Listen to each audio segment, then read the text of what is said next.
Mr. Ibraheem Sanusi, welcome to our DG Trends platform. Thank you for having me. You work with the African Governance Architecture Secretariat. What is the architecture all about? The African Governance Architecture in itself was established by a decision of the heads of state in 2010 that called for the establishment of a Pan-African architecture on governance. The idea at the time was to see how all the institutions and organs of the AU that has been created to address issues of democracy, governance, human rights and elections, popular participation, humanitarian assistance can come together and work a lot more cooperatively, collaborate on issues, on programs and initiatives, and ensure that as African Union we have a common front and common decision on issues relating to democracy, governance, human rights and elections on the continent. Okay, and last year, the African Governance Architecture and its platform finalized a youth engagement strategy on democratic governance. So why the strategy and what is it all about? The idea of the youth engagement strategy, of the AGA youth engagement strategy, basically was because in our own reflection, we thought that there was no way we could be talking about improving democratic governance on the continent without looking critically at who are we improving democratic governance for. If you look at the population of the continent, the young people account for the largest percentage of the demography. And then you ask yourself, if you're doing investments in democracy, in governance, in elections, in human rights, you must begin to pay attention to the specificities of these individuals, because 70%, it's what we call Pareto principle. If you have to look at where you invest your 20% to give you the 80% results. And we thought that the youth population definitely merits that. So we thought that it was extremely important that we have a strategy that seeks to look at, one, what are the needs and concerns of young people, but how do young people themselves want to lead development and change for themselves, and what is our role as the African Union, what is the role of the regional economic communities like SADC, ECOWAS, AEAC, who are all members of the AGA platform, but also what are the roles of non-state actors, civil society organizations, political parties, research institutions, the media, in, of course, helping to put or share the spotlight, so to say, on youth specific issues. And so on the basis of that, we decided that we would work on a youth engagement strategy, which was going to be our framework for engaging young people in conflict prevention issues, looking at issues around structural prevention of conflict on the continent. So we're looking at how do we make our public service more efficient, what is the role of young people in that, how do we make our elections more peaceful and non-violent, what is the role of young people in that, how do we, for example, look at issues around peace building, social cohesion, how do we mobilize this large population to drive development agenda like the AU Agenda 2063, like the Sustainable Development Goals, and all of these initiatives that are meant to improve the lives of African people. So yes, in 2013 we started the work around developing the youth engagement strategy, and it looked at young people at three different levels. It looked at young people as beneficiaries of the investment that we make in democratic governance through all our mechanisms, whether it's the work that our member states are doing, whether it's what the RECs are doing, or whatever it is that we're doing at the AU as well. But we also look at young people as partners, because this is a continent that is not bereft of ideas, that is not bereft of initiatives that are game-changing. And we thought that it was important that we begin to engage these individuals who are doing marvelous work in their various environments as partners in what we're doing, to see what can we learn from them and what can they learn from us. What is it that is in our mechanism that is quite useful for them, and what is it that is useful for our policy making from the work that they do on the ground.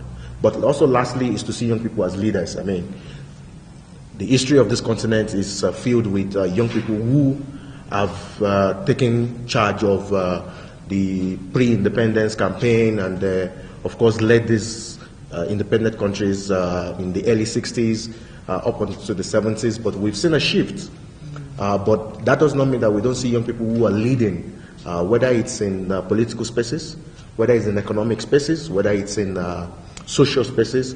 Young people continue to lead change in their own environment. And we thought it was extremely important that that strategy looks at young people at these three levels and relates with them at this three level. What that means in itself is that programming also addresses this three level. So when we're talking of beneficiaries, when we're talking of partners, when we're talking of leaders, then we're looking at what is it in terms of our programming that addresses young people as beneficiaries. What is it that addresses in our programming young people as leaders, and what is it that addresses them as partners in progress? So in 2014, it was adopted, and that opened the floodgate, so to say, for 4 major activities that we do under the strategy. One is advocacy, which is to say that the African Union in itself has adopted several instruments, whether it's the Charter on Democracy, Elections and Governance, whether it's the Charter on Popular Participation, whether it's the Charter on the Principles and Values of Public Service, whether it's the Charter on Anti-Corruption, and so many of these charters. But the question is, do our citizens know this charter? Do they imbibe them? Is it a lived experience for them? And so for us, we thought that it was important that this 60–70%, no matter, irrespective of what statistics you're looking at, we empower, we make them more informed. Because we think that if we have informed citizenry, they will be able to make the push for development even from within their own society. So we focus on advocacy, and that involves working with various organizations, youth networks, community of practices, making our charters, our instruments, our norms and standards in digestible format for citizens, particularly young people, to be able to access them. The second one is capacity, and we look at capacity at 2 levels. The first one is that we want to help strengthen capacity of youth networks and organizations across the continent to be able to engage with AU policy-making organs. We thought that it was extremely important that beyond what these individuals are doing in their own societies, in their own countries, it makes a lot of sense to be able to link that to existing norms and standards that member states have signed on to. Because that way they are not asking for anything new beyond what member states themselves have said we will do. And so for us, we ensure that in terms of providing capacity, we develop programs that speaks to their ability to engage with policy-making structures. But that is just one level. The second level is that if there are young people who are capacitated enough to engage the structures, do the AU organs and institutions themselves have the capacity to engage these young people? And that is why we're also working on a lot of reforms within our organs and institutions to ensure that they are also able to program for young people. At least one of the things we're trying to do is to ensure that all of these organs have a youth focal person. Beyond just having youth focal persons, is also developing what we call the mainstreaming guide for them, so that they know specifically how young people fit within their programming. And as you see with our regional dialogues that we're currently undertaking, you can already see the synergy that we're building between youth networks and organizations and various organs and institutions of the AU who are partaking in that program and also relating with young people. The third one, of course, is knowledge management and development. Like I said, it's the fact that several young people are doing brilliant things on the continent. You go to South Africa, you have Youth Lab.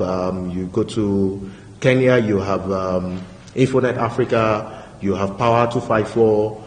You go to Nigeria, you have the guys running YAIGA, the Not Too Young to Run campaign. You have the guys running the budget. You go to Senegal, you have the Yanama movement, Burkina Faso, Titile, and Balai. So many of them. But the question is, if I need an information on all of this, where do I go to?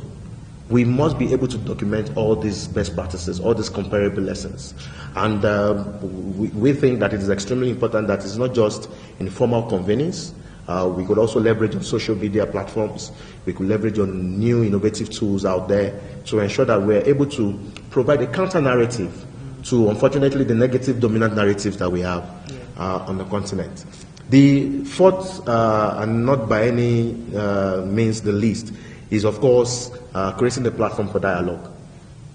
We think that one of the challenges that we have to address, particularly in youth development issues, is helping to fill the gap in terms of space.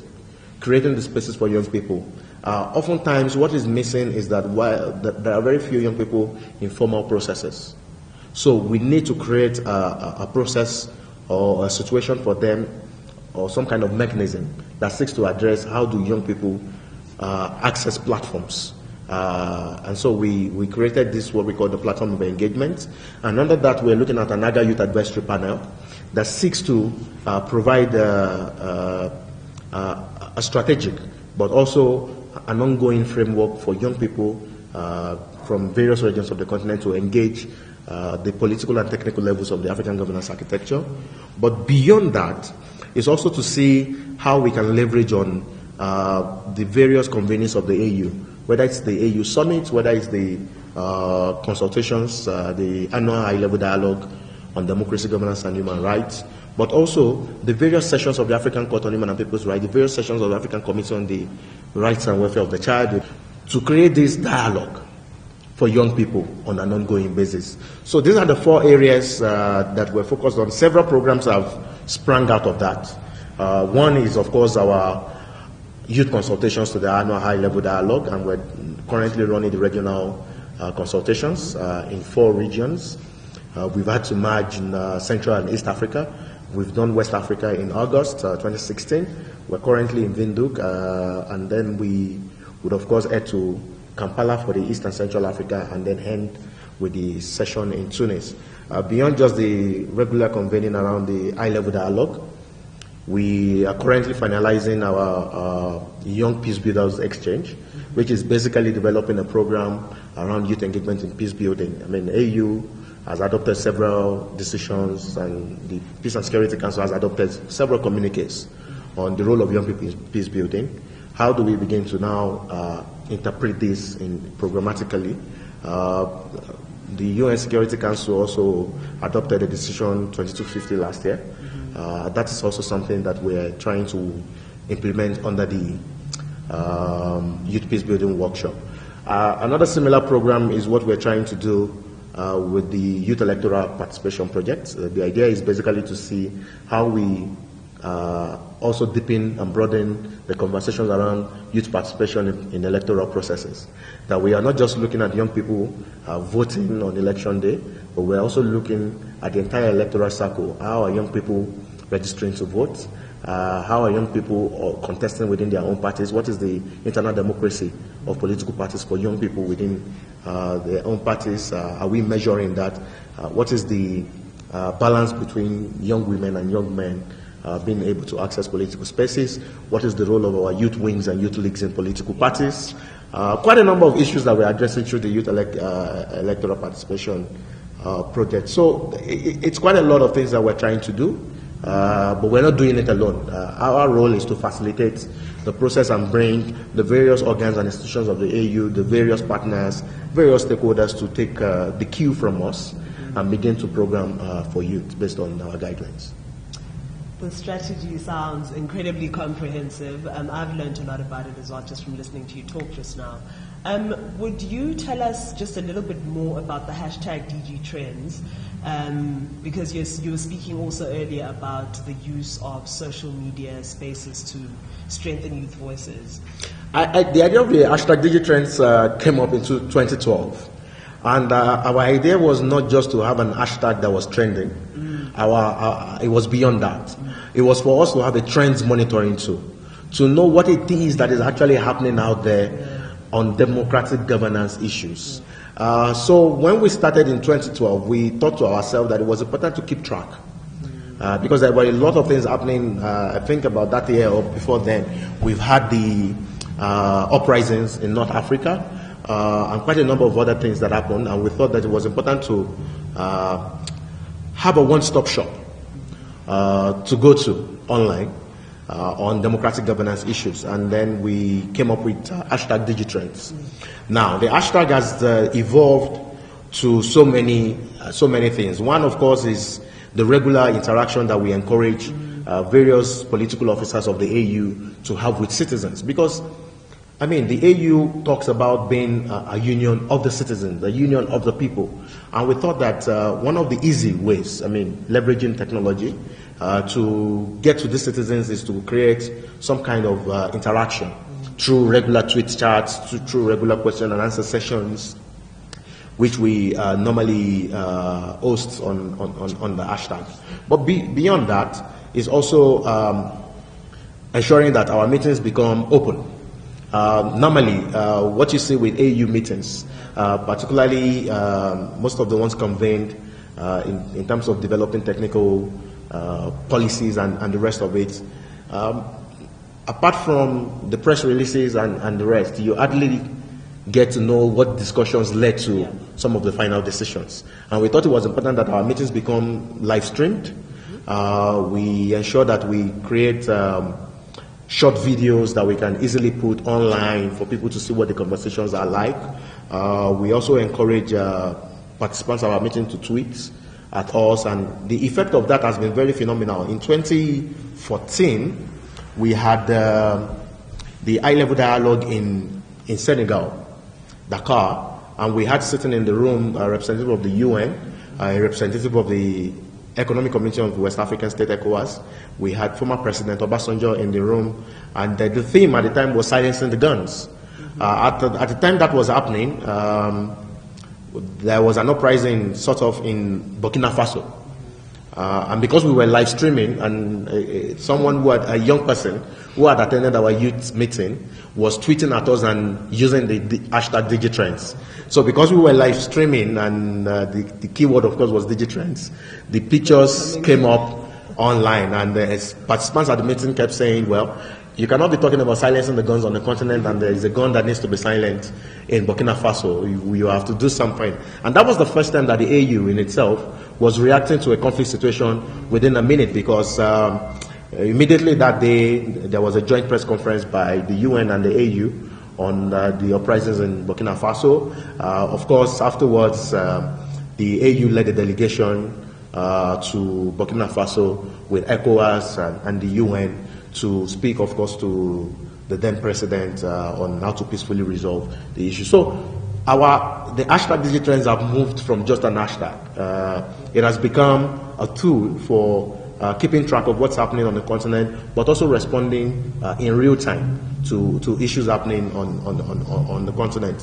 One other thing that has that is now another project under the hashtag Digitrends is now our Africa Talks.